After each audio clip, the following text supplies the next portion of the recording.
नमस्कार दोस्तों। आज की कहानी है ननन की मायके की लूट। शीला जी बिल्कुल रेडी होकर जैसे ही अपनी बेटी के साथ बाजार जाने लगी तो आंचल ने हैरानी से पूछा, मम्मी जी कहीं बाजार जा रही हैं क्या? शीला जी ने पलटकर तिरछी नजर डाली और बोली, बहू कितनी बार समझाया है, हम बाहर जाने लगे तो पीछे से टांग मत अड़ाया कर। और वैसे भी मैं अपनी बेटी के साथ चांदनी चौक जा रही हूँ शॉपिंग करने। तुझे इससे क्या परेशानी है? परेशानी कैसी मम्मी जी, बस मेरा भी मन था थोड़ा शॉपिंग करने का। दरअसल मेरी छोटी बहन की शादी है, आपको तो पता है, तो इस बार मैं भी एक स्टाइलिश महंगी साड़ी लेना चाहती हूँ। शीला जी ने भाव उठाते हुए बोला, अच्छा, अब मायके की शादियों में शाही ठाट दिखाने के लिए ससुराल के खर्चे करवाएगी? इतना दिखावे की जरूरत क्या है? अरे मम्मी जी, शादी कहीं की भी हो, इज्जत तो आपकी की बढ़ती है और हूँ तो मैं आपकी ही बहू। शीला जी तमतमाते हुए बोली, अरे शॉपिंग वॉपिंग बाद में भी होती रहेगी, पहले घर के काम पड़े हैं, वो निपटा ले। और सुन, तेरी ननद ने अपने गंदे कपड़े बाथरूम में फेंक रखे हैं, उन्हें धो देना। क्यों, क्या हुआ? गंदे कपड़े धोने से तुम्हें दिक्कत है? नहीं मम्मी जी, मैं कह रही थी सारे काम मिनटों में मैं कर देती हूँ, 10 मिनट तो रुक जाइए, मैं तैयार होकर आपके साथ चलूँगी। देख बहू, अभी मेरे पास टाइम नहीं है, पहले घर का काम खत्म कर, फिर कहीं जाने की सोचना। और आज अमर भी ऑफिस से जल्दी आने वाला होगा, खाने पीने की भी तैयारी कर लेना। मम्मी जी, मेरे मायके में जब भी हम शॉपिंग के लिए निकलते हैं तो हम सब भाभी का इंतजार करते हैं। अगर उनको कोई काम होता है और साथ साथ हम घूमते हैं, क्या आप मेरे लिए 2 मिनट ठहर नहीं सकती? अच्छा, तो आजकल मायके से ट्यूशन लिए जा रहे हैं, वहाँ जो होता है उसे यहाँ लागू मत करना। भाभी, यह तुम्हारा मायका नहीं ससुराल है। पायल ने ओठ सिकोड़कर तिरछी नजर से आंचल को देखा और तंज कसते हुए बोली, वैसे भी भाभी, आप यहाँ काम करने आई हैं या शॉपिंग घूमने फिरने के लिए? अरे, मैं तो मायके में आती हूँ कि सुकून के पल बिताऊंगी, यह नहीं कि तुम्हें भी साथ टांग कर घूमती रहूं और अपनी टेंशन बढ़ाऊं। मैं माँ के साथ ही शॉपिंग के लिए जाऊंगी, तुम बस घर के काम के लायक हो तो वही करती रहो। हमें जाने दीजिए, हर बात में टोका-टाकी करना आपकी आदत है। इतना कहकर पायल पर्स उठाकर अपने माँ के साथ अकड़ते हुए शॉपिंग पर निकल गई। उधर आंचल का चेहरा बुझ गया, दिल में कसक सी उठी, बहन की शादी है, काश वो भी अच्छे से अपने पसंद की शॉपिंग कर पाती। उसके पास इतने पैसे भी नहीं थे, इसी वजह से वह सास के साथ जाना चाहती थी। पर आज फिर उसे एहसास हुआ कि इस घर में उसकी इच्छाओं की कोई कीमत नहीं है।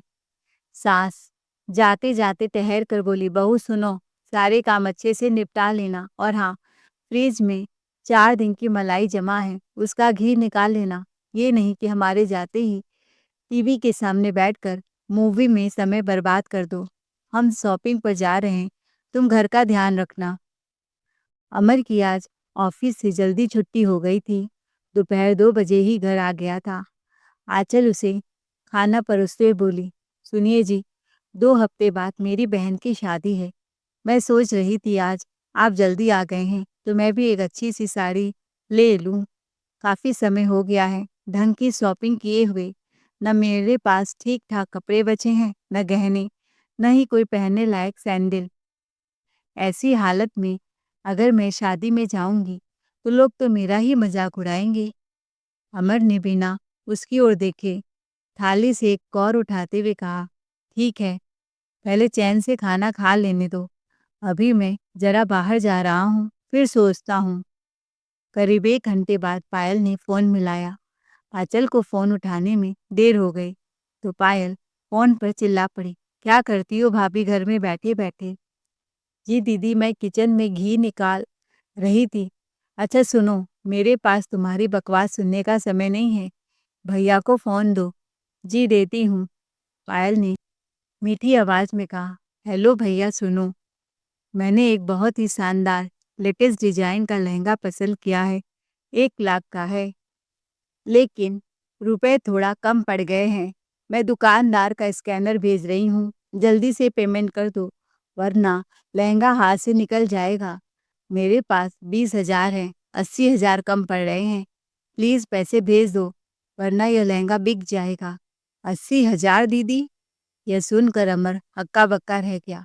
अमर कुछ बोलने ही वाला था कि तभी उसकी माँ शीला देवी फ़ोन अपनी बेटी से लेते हुए झल्लाकर बोली, अरे बेटा, बहन के लिए क्या सोच रहा है? थोड़ा पैसा ट्रांसफ़र कर दे उसे, वो 1-2 दिन में तुरंत लौटा देगी। कोई तेरे पैसे लेकर भाग थोड़ी ना जाएगी। दामाद जी शहर के बाहर है और फ़ोन भी नहीं लग रहा है। अमर माँ की बात सुनकर चुप हो गया और आंचल सब समझकर भीतर ही भीतर तिलमिला उठी। आंचल रोकना चाहती थी, पर अमर ने पैसे ट्रांसफर कर दिए। वो बोला, ठीक है, दीदी है, देना ही पड़ेगा। आंचल, वो 2-3 दिन में लौटा देंगी, और आपने कहा था मुझे शॉपिंग पर भी ले चलेंगे, उसका क्या? आंचल ने कहा। तो अमर बोला, फिर कभी ले चलूंगा।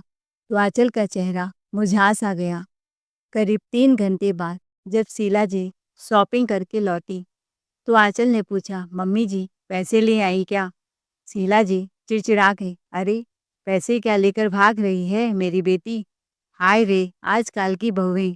मैं शॉपिंग करके हड्डी हड्डी टूट कर घर लौटी हूँ। पानी का एक घूंट पूछने की तमीज नहीं, उल्टा मुझसे ही सवाल जवाब कराने बैठ गई। सेवा सम्मान तो जैसे इसके संस्कारों में है ही नहीं।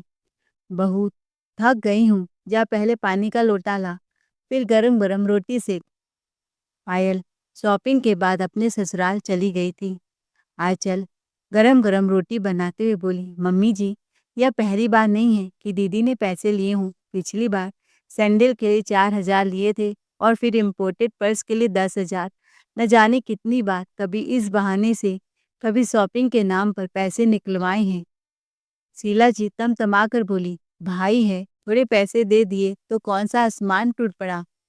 अमर भी आंचल के हाँ में हाँ मिलाने लगा।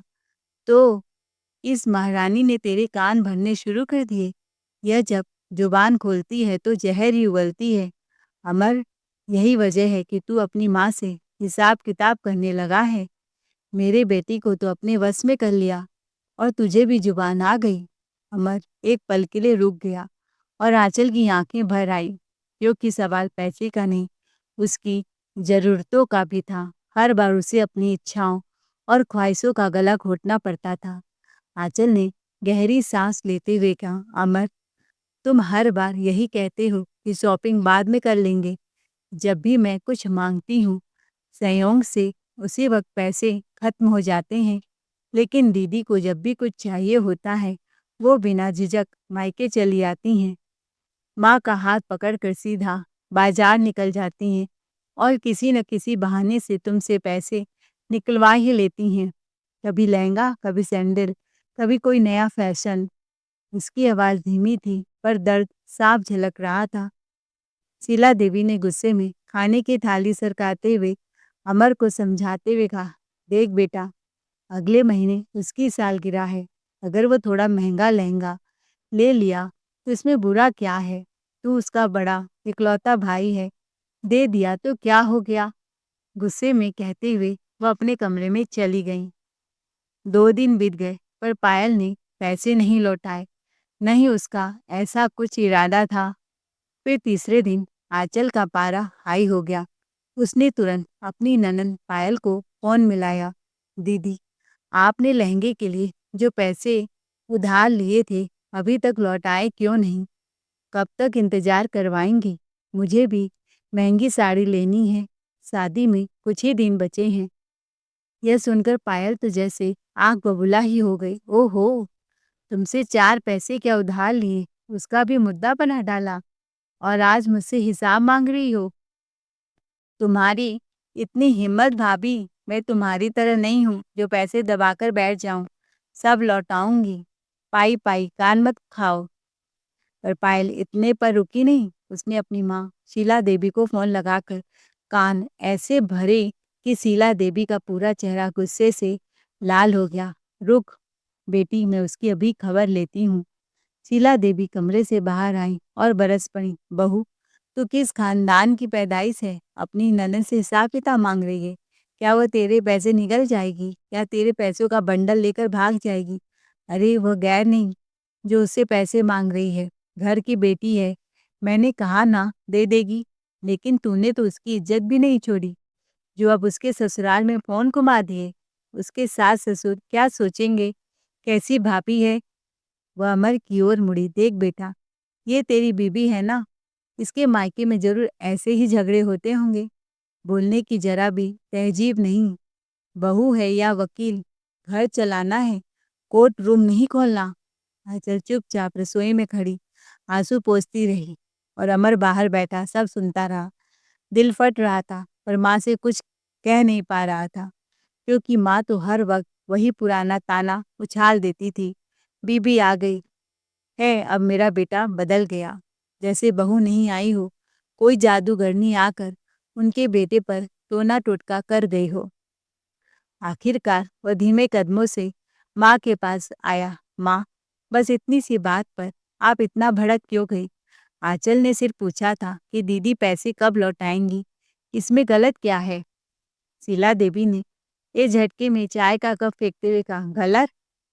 तेरी बीबी की नज़र हमेशा मेरी बेटी पर ही गड़ी रहती है। ईर्ष्या की आग में जल रही है वो। 2 बातें सीख ली और खुद को घर की महारानी समझने लगी। अरे, बेटियों को देने से घर में बरकत होती है। कह दे उसे, अभी के अभी मायके चली जाए, वहाँ यही तमाशा करे। सुन ले बहू, अगर इस घर की छत के नीचे सांस लेनी है तो अपनी औकात में रहना सीखो और मेरे बेटी के करीब आने की भूल भी मत करना। उससे जितना दूर रहोगी उतना ही घर में सुकून रहेगा, समझ गई? घर में तनाव का माहौल था। दूसरे दिन अमर जब ऑफिस से लौटा, बेटा अब देख, पायल की सालगिरह पर जाना तो है, कोई ढंग का गिफ्ट भी लेना पड़ेगा। माँ हूँ, खाली हाथ थोड़े न जाऊंगी बेटी के घर। समधी समधन जी, बच्चों और दामाद के लिए भी कुछ न कुछ स्पेशल लेना ही होगा। अमर ने पलट कर जवाब दिया, माँ 1 महीने पहले आपके आंखों का मोतियाबिंद का ऑपरेशन करवाया है। फिर करीब लाख रुपए दीदी के लहंगा दिलाने में चले गए। घर का राशन, बिजली, दवाई, दूध, फल का इतना खर्चा तो है मेरे सर पर। अब इतने सारे गिफ्ट मैं एक साड़ी तक नहीं दिला पा रहा हूँ आंचल को। वह खुद मुंह फुलाकर बैठी है। आपकी मांगे तो खत्म होने का नाम ही नहीं ले रही है। मेरी सैलरी इतनी नहीं है, शीला देवी ने बहुत चढ़ाते हुए कहा। अरे, तेरी बीबी के पास पहले ही इतनी साड़ियाँ पड़ी हैं और अगर नहीं है तो तू चिंता मत कर, मैं कह दूंगी अपनी बेटी पायल से, वो अपनी कोई अच्छी पुरानी साड़ी दे देगी, वही पहनकर शादी में चली जाएगी। कौन सा उसके मायके वाले बहुत हाई फाई सोसाइटी, सब सस्ती सी रद्दी साड़ियाँ ही तो पहनते हैं।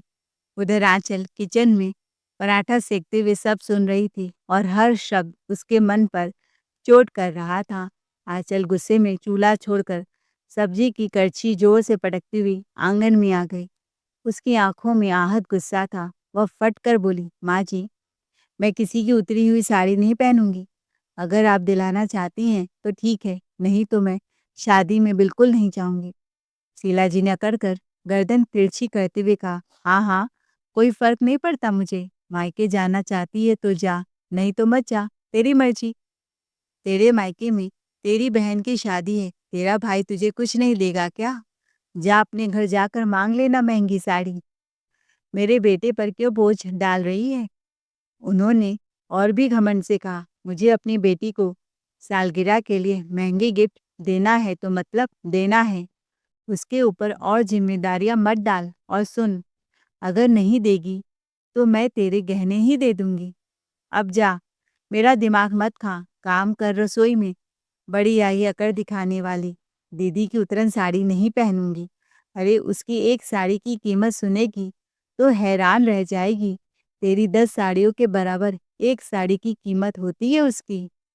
अमर तंग आकर बोला, माँ, फिर से तुम उसके पीछे पड़ गई। क्या पैसे पेड़ पर लगते हैं?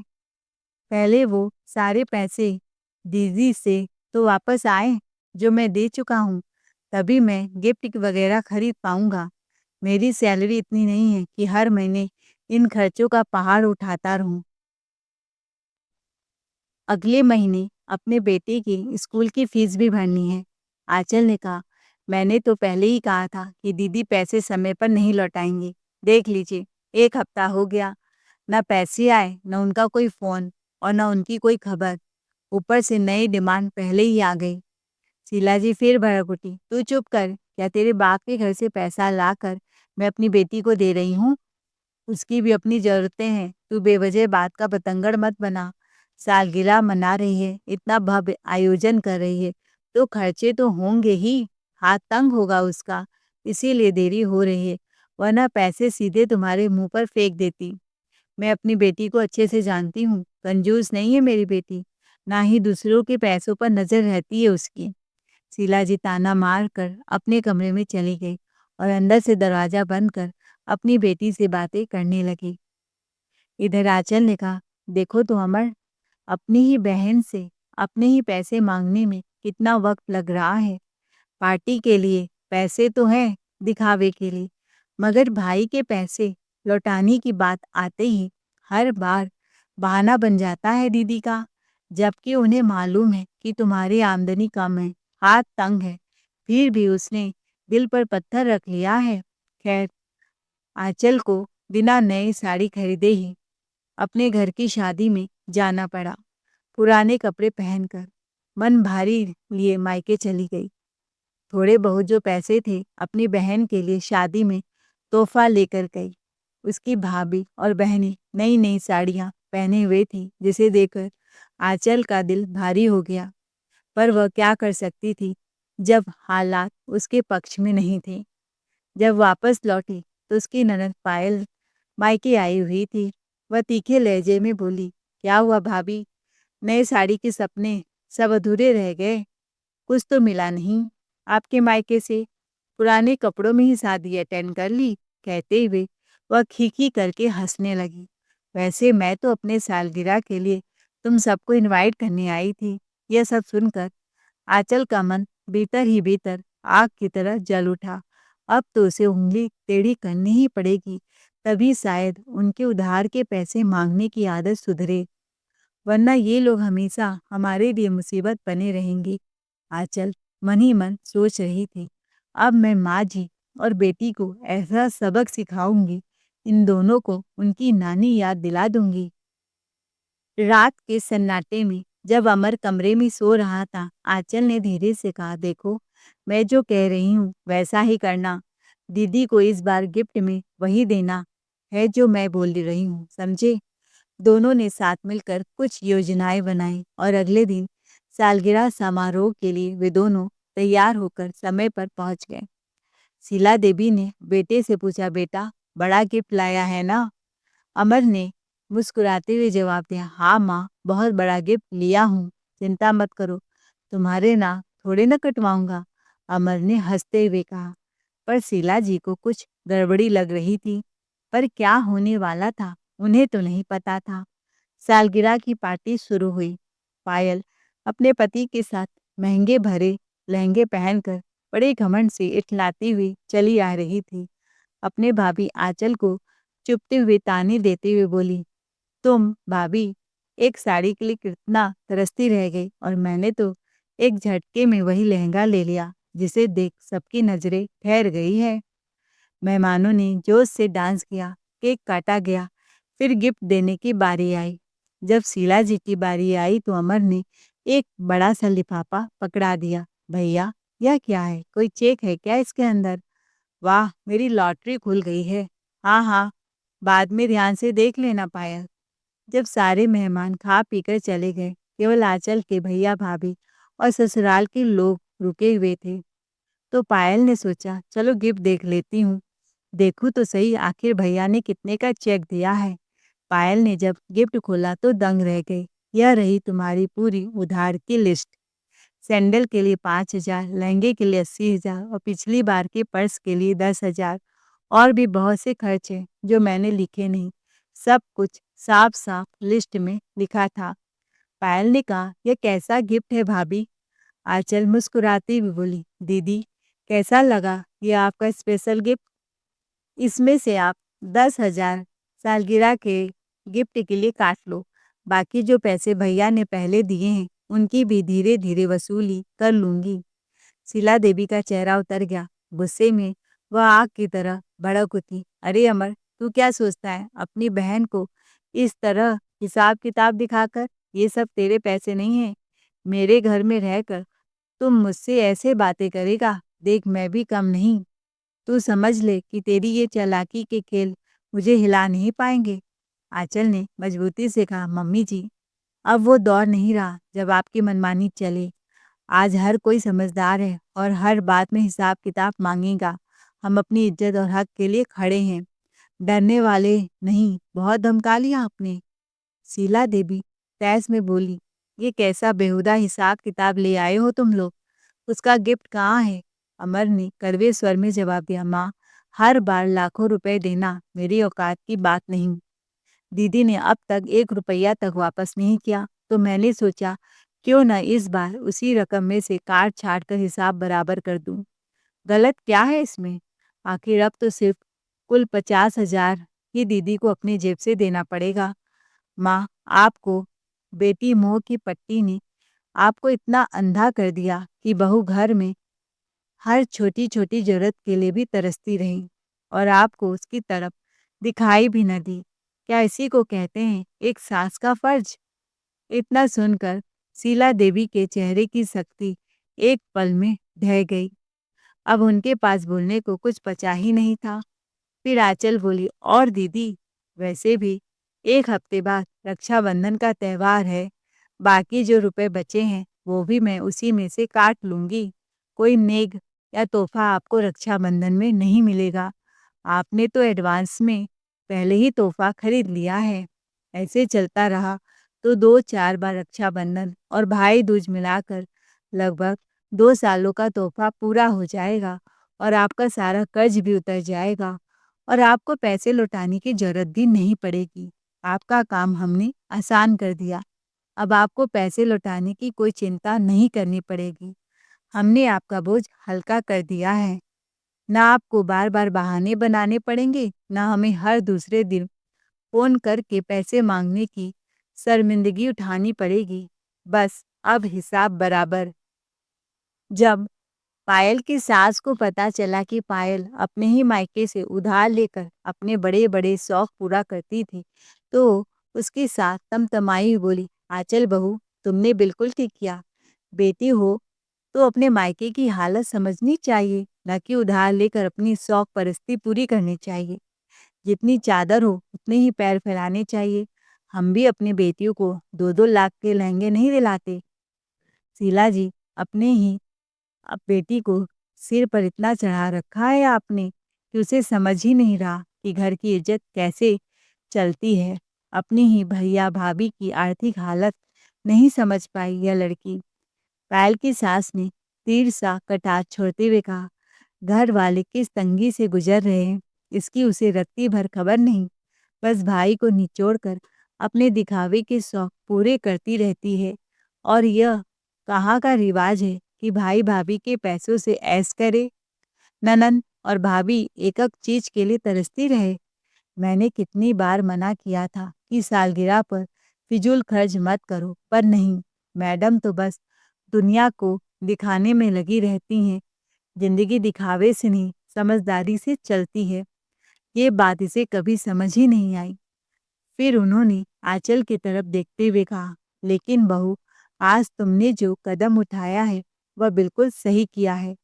हिसाब किताब सामने आ जाए तो बड़ी से बड़ी अकड़ भी घुटनों पर आ जाती है। सबके सामने जब पायल की पोल खुल गई कैसे वो अपने भाई को लूटती है, तो पायल की जुबान भी थरथरा गई और चेहरा शर्म से झुक गया। उसे उसी पल एहसास हो गया कि अगर मैं ऐसे ही पैसे उधार लेती रही तो भाभी मुझे यूं ही नहीं छोड़ने वाली। उसका दिखावे का गुब्बारा वहीं फूट गया। शर्मिंदगी इतनी गहरी थी कि उसी दिन उसने मन ही मन ठान लिया कि अब पैसे मांगने की नौटंकी बंद कर दूंगी और जो बाकी रुपए उधार लिए थे वह भी कुछ ही दिनों में उसने धीरे धीरे से वापस लौटा दिए। दोस्तों, किसी की अच्छाई को उसकी कमजोरी मत समझो। वक्त आने पर वही इंसान हिसाब भी देना जानता है। दिखावे में जीने से घर नहीं चलता, समझदारी और ईमानदारी से चलता है। गलतियों को रोकना ज़रूरी है, नहीं तो लोग उसे आदत बना लेते हैं। आपको हमारी आज की कहानी कैसी लगी? कमेंट करके ज़रूर बताएं। कहानी अच्छी लगी हो तो चैनल को लाइक, शेयर, सब्सक्राइब ज़रूर करें। Thanks for watching ARK voice.